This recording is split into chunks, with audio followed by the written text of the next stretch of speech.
I want to talk about the book. It is fiction, but how it relates to all of this. But let's talk about this and what we know about big tech. You know, Facebook knows how damaging its platforms have been for kids. And the only reason they decided not to move ahead with Instagram for kids is because they finally started getting some pressure externally. But talk about how these algorithms work to kind of promote bad behavior on these platforms.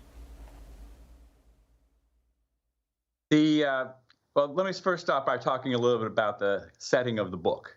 The novel is set 250 years in the future in a world where these big corporations, monopolies, have been allowed to set their own terms of service. They've been allowed to do as they please. They have no competition. They're allowed to collect all the information they want, and they use artificial intelligence to watch everything you do and then interpret it, and use that to control your actions and control what you see, control what you know, and ultimately control what you do. And I think we all know that there's a certain amount of that, maybe a lot of that, going on in big tech in the United States and even more in China. And we ought to be aware of what can be done with this technology and what it can do to our lives and what it can do to our freedoms. You jumped ahead a little bit on me because my question was really kind of about, you know, if we don't address what we're seeing right now, I mean, you look at the novel, it's not hard to imagine that that's, you know, kind of like the reality we're looking at if there isn't a course correction here. Yeah, absolutely. And Facebook has an ability to create sort of a virtual reality that doesn't exist. A lot of people get a lot of their information about what's going on in the country and the world from Facebook, and they get to choose what that reality is, the algorithms that Zuckerberg has created. And there's no reason to believe that they're giving you a clear picture of what the world is, what's going on in the world. And they also tend to encourage you to hang around in sort of echo chambers where you don't hear from multiple opinions. In fact, they will censor contrary opinions. Mm-hmm. And if people are making their decision based on what they see in Facebook, they're not getting an accurate picture of the world.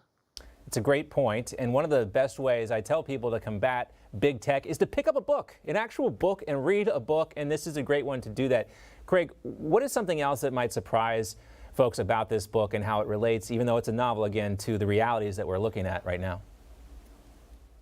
I think it points out the dangers of a political system that we are rapidly heading towards. And I created a power structure in this book that is reminiscent of what we have today.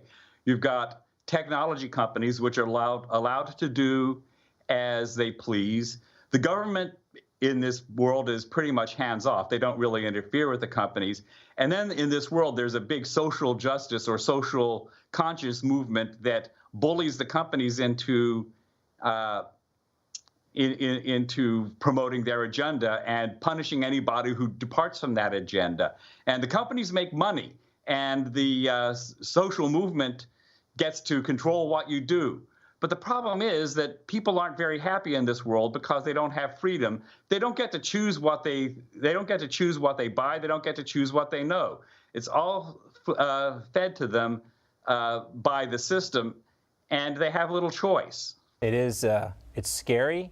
It's prescient, I think, too, as well. And hopefully it doesn't become true, because it's not a world I don't think any of us want to live in. Craig Stanfill, great to see you. The book is available now. It's called Terms of Service, a kind of frightening look at our future. Fiction for now. Let's hope it doesn't become reality. Craig, great to see you. Thanks so much. Thank you so much.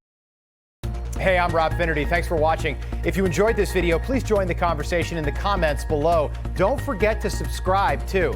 Hit the bell icon to be alerted to breaking news. And remember, there's a whole lot more on Newsmax TV, America's fastest growing cable news network. Newsmax TV, where real news for real people.